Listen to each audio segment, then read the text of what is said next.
It's 8:30 and I rang that bell right at 8 a.m. Did you all hear the bell? If you see Wes Jackson, you should ask him about his bell. It's his.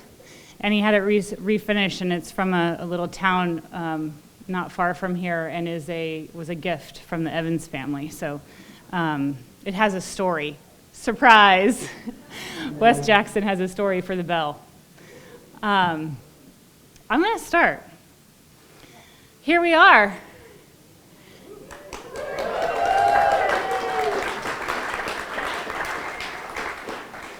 Prairie Festival 2022, in person, after 2 years of being apart. Doesn't it feel good? I'm so thrilled to feel the warmth of your presence. It's a creaturely thing, and I think we need it, and we're getting it today in a way that we haven't in a couple years. We get the wind and the dust and the insects and the birds and the microbes and the plants and the soil right here under your feet, creating this kind of cute, beautiful complexity of the prairie this morning. This complexity holds the history of this place, and I hope at the end of this weekend you feel it, the potential energy for perennial futures. I didn't do this last night, and I realized I should have. I didn't introduce myself, so let me do that. My name is Rachel Stroer, and I was born on this prairie. I grew up here. My favorite prairie plant is the big blue stem. I'm almost 5'10", and it's one of the tallest prairie plants, so I think we identify with each other. And it's also tall enough that when I walk through it, I get to feel its feathery tips through my fingers, which I love.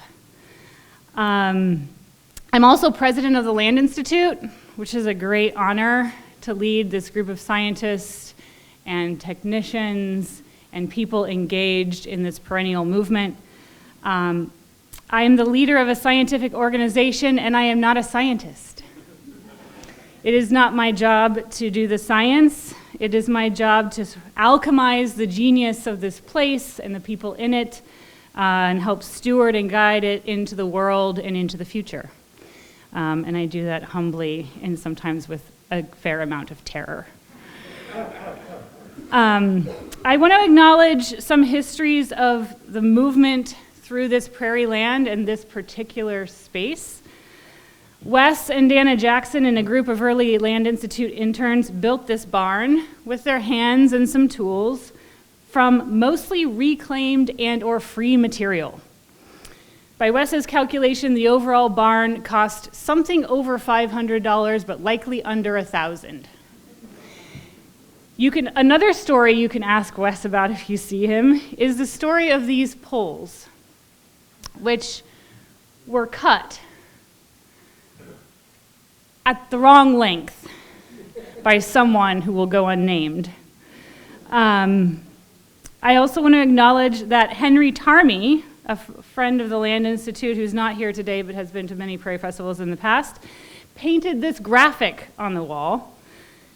I will say that both Wes and Henry agree that it's not quite accurate, but it is a representation of a graph from the 50-year Farm Bill that Wes and Wendell Berry took to Washington in about 2008, 2009.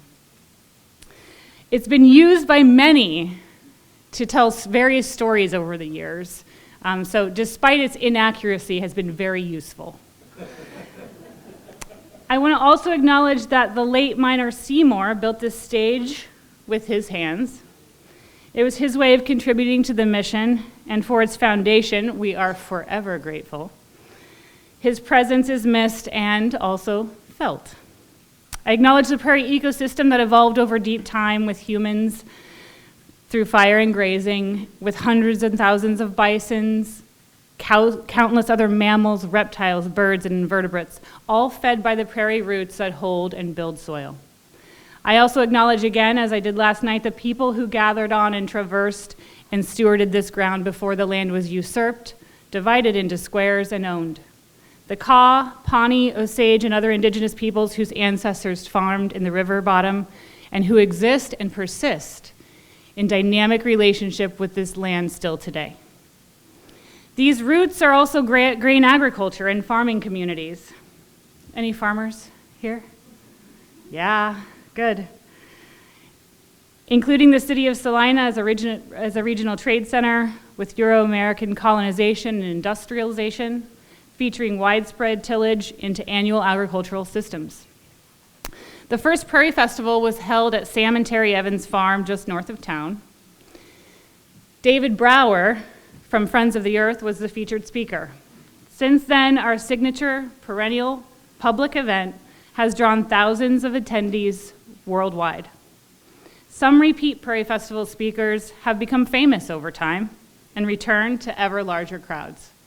I keep hearing stories from various people about folks they've met at the Prairie Festival, and this becomes either a place where it is the only place you see certain people, but you see them perennially year to year. And it is also a place where folks have made connections with others that have helped them continuously throughout the year, even if they don't return. Lifelong friendships, lifelong support systems, and this community has grown and grown over the last 40 plus years in a way that is really, truly beautiful, and I've loved seeing it come together again today. For the future, I think that no matter what remains, what disturbance we experience and comes upon us, we will be here in this place or someplace close by with some number of folks coming together to grieve, celebrate, explore, discover together, listening to the prairie as our guide.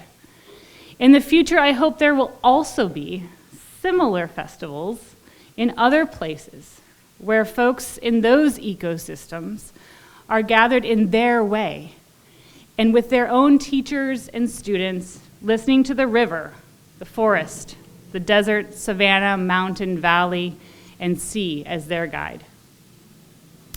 Now, for today, we're about 500 people gathered from 2 countries, 29 states, and many more are listening from their homes around the world.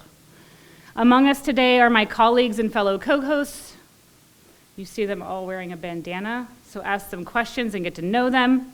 They are 68 of the smartest, most genuine, most passionate people I know, and they're humbling, truly, to be around.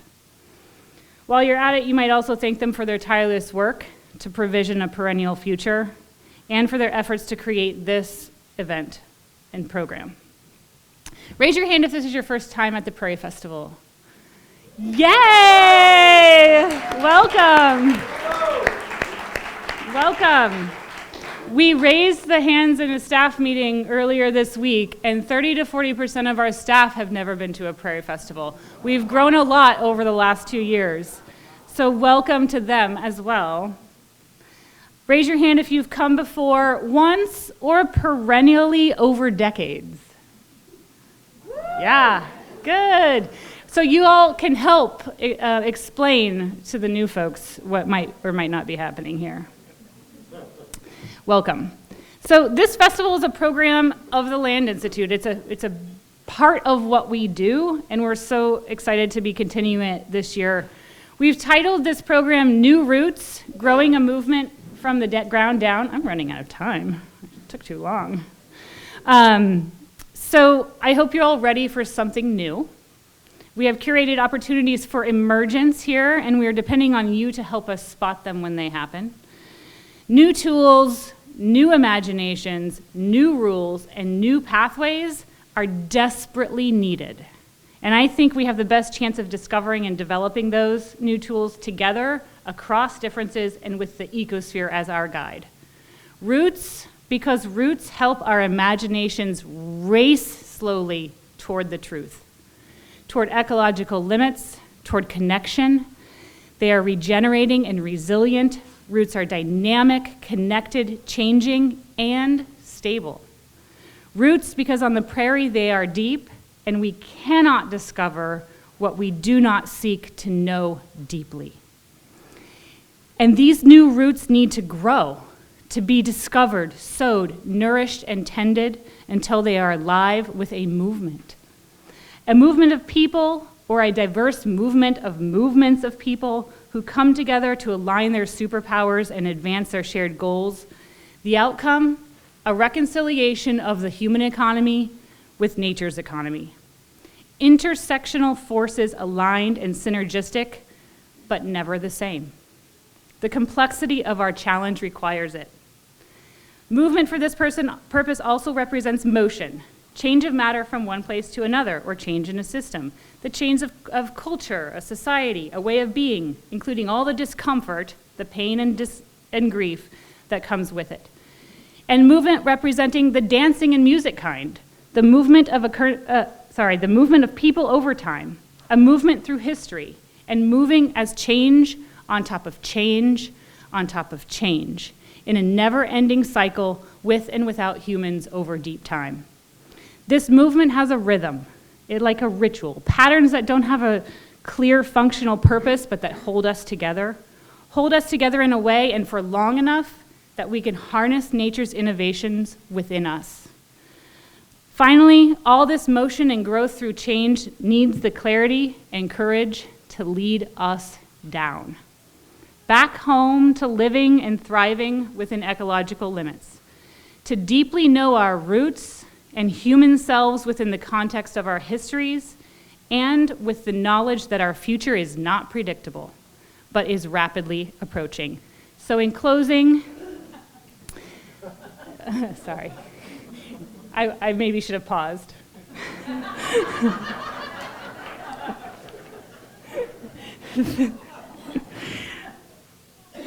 I'll move on. In closing, an invitation. I invite you to listen and learn to the presenters and demonstrations, to the sounds and smells and textures of the prairie, and to each other. I invite you to get uncomfortable, to hear unthinkable thoughts, and to see opportunity and emergence among us.